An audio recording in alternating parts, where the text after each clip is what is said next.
Good morning, lads. Today I wanted to do a second episode on water because there were a lot of things that I had to leave out for time's sake. So let's jump right into it. One of the first things that I wanted to mention, but I didn't, is water can be used to transport items. So let's just grab trees, whatever. So it's kind of obvious to see what direction the water is flowing in, but then it will transfer the water along. And to extend this, obviously we talked about last time, this will go out 8 blocks. But then to get it to go out further, you're going to want another source block right about here. And let's see, I think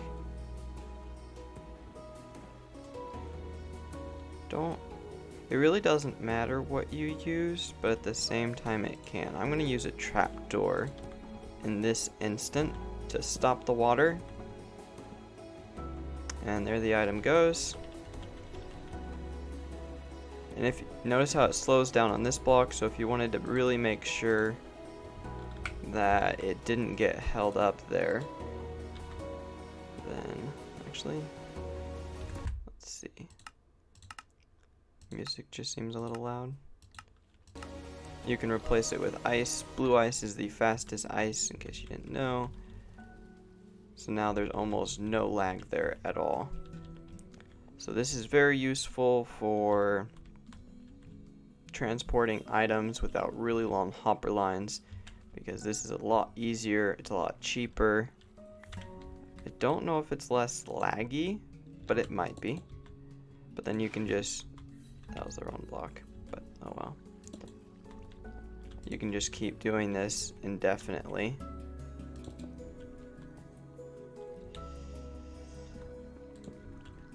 Like so.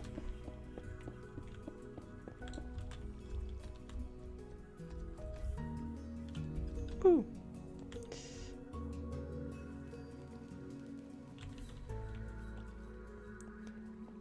And it can be quite satisfying. You could even put it in a loop, which that would look really cool as well.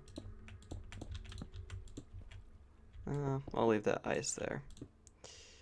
Okay, we'll start right here.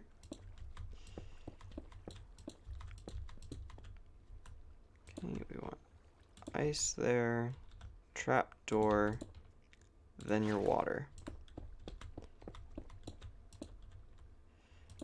Ice, trapdoor, water. It's very simple, as you can see.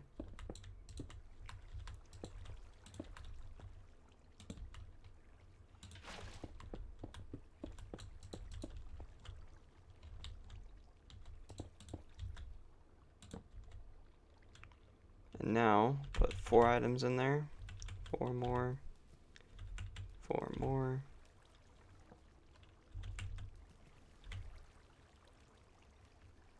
Now I'll just keep going in that circle until something interrupts, which is quite useful. You can also use water to move mobs. Let's see, egg. Touch on that in a bit. What is a good example? I want to save zombie for another example, but I will pick it up. Zombie. I think villager is a good example, so you can use hostile mobs. You can also, you'd obviously have to build it in. So if you had something like this, that way they can't escape. Oops. Then you can use the water to transport them. Oops.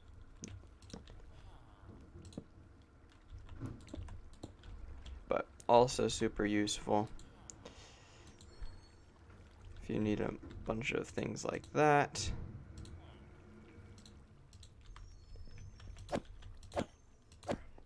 which leads into something similar. Whatever, guys, I'll kill you later. Zombies, when they come in contact with water, they cannot swim upwards. So they will sink down to the bottom. Make a few examples.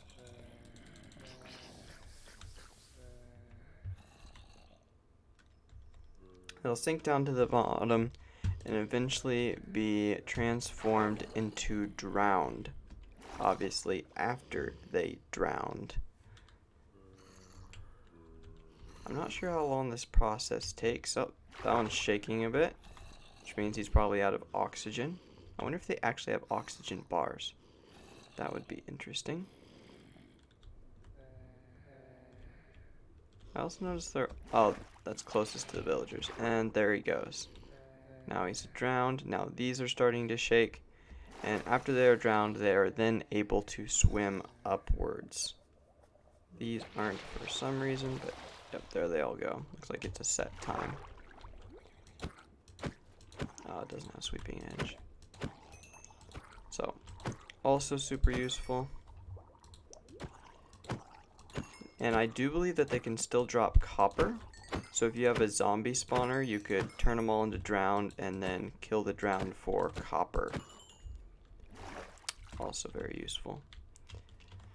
What else? Oh, that other mob is quite important to mention. And that is creepers.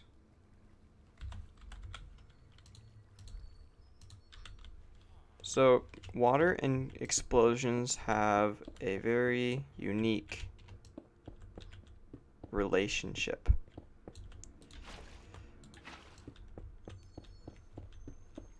Probably should have dug all these out before I started recording, but oh well.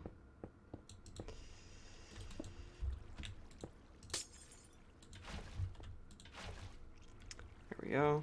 So obviously you know what a creeper does when it explodes.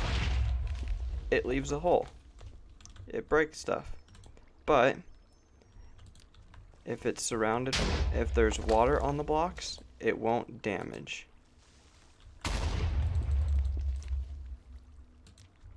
What is that kid doing? So TNT works exactly the same way, and this is also another point, is TNT when it's not lit will stay stationary, but after it's lit, water will move it around. Obviously protect the blocks from the explosion.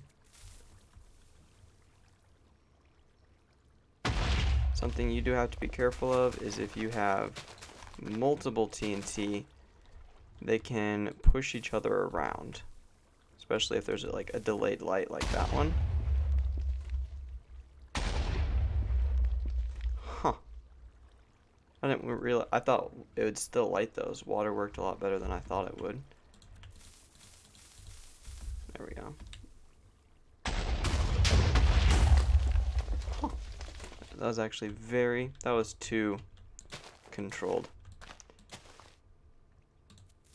So I'm curious. If I put water here, I should have saved everything. Yeah. So if you're ever getting hunted down by a TNT toting person, place down water. It could save a life. Or at least save blocks. Alright, what else was there? Redstone. Oh, actually we'll start with waterlogged. So you notice with the fence, there's no water here, but you can waterlog certain blocks. So let's put away things I'm done with. So, waterlogged. You can waterlog rails.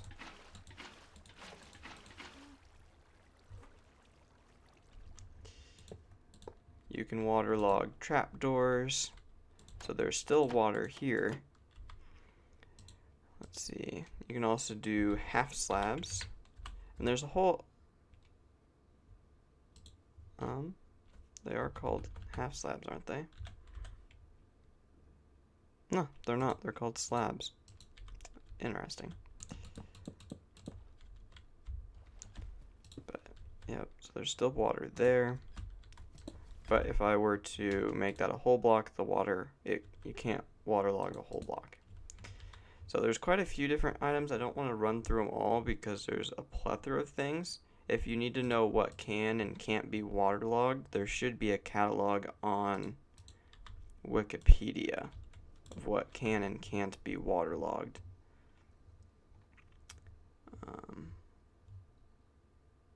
Yeah. So with that waterlogged, I just had to mention that before I came over here because this is a perfect example of using a waterlogged block. So this trapdoor is occupying this space, so I can't put anything else here except for obviously water. But when I open this, you'll see what water does to redstone. It is a tragedy for sure. So apparently, let's see, I thought that pressure plates would be removed, but no, they stop water. But you lose everything like redstone dust, levers, comparators, torches. Let's see, yep. Dust, comparator, torches, levers, yep, buttons. You lose a lot of very important bits. So when you're working with redstone and water, be very careful that you do not mix the two. Some redstone components obviously are unfazed by like the pressure plate, the observer, daylight sensor, lightning rod. So there are exceptions, but as a rule, don't mix the two. Speaking of redstone components, dispensers are some of water's best friends. That torch is a goner. But so you can use a dispenser to place water and to pick up the water again. So this is so useful for all kinds of farms, whether you want to harvest all your wheat with a push of a button, or you want mobs to be pushed down only at a certain time. There's so many different instances where using water, I use water in my moss farm. So the pistons push the moss together and they all get shut up, and then the water pushes them. The dispenser goes off, pushing the items into the hoppers. So very useful. And I wonder if this had a bucket in it. Actually, first let's see. Okay, so now it's an empty bucket. So if I hadn't, this is something I've never tried. If I had an empty bucket in here,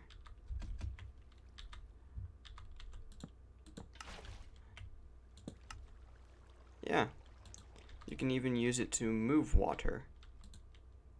So it started in this container and ended up in this container. It makes sense, but it's something I've never actually done before. I don't know if that could be used for anything, but it's interesting. What else did I have? Waterlog. Oh, buckets of water can be used to pick up fish. I guess you can see it right here. You can pick up a puffer fish. Oops. Clear the inventory a bit. A puffer fish, tropical fish.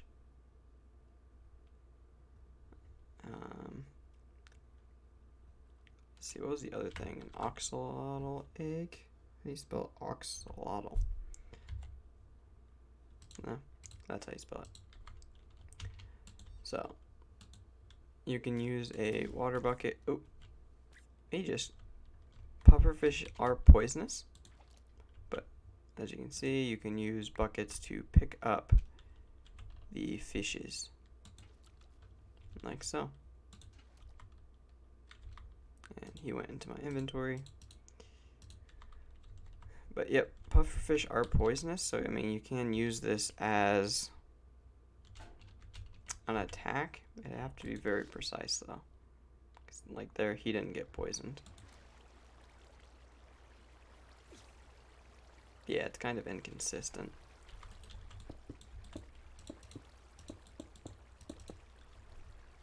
And then obviously a fish out of water. So you can use that. Let's see what else is there. Waterlogged, already did that. TNT.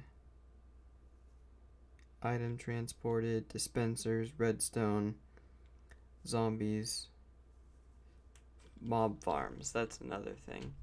So one of the most beginner mob farms that you can build, I will put right here.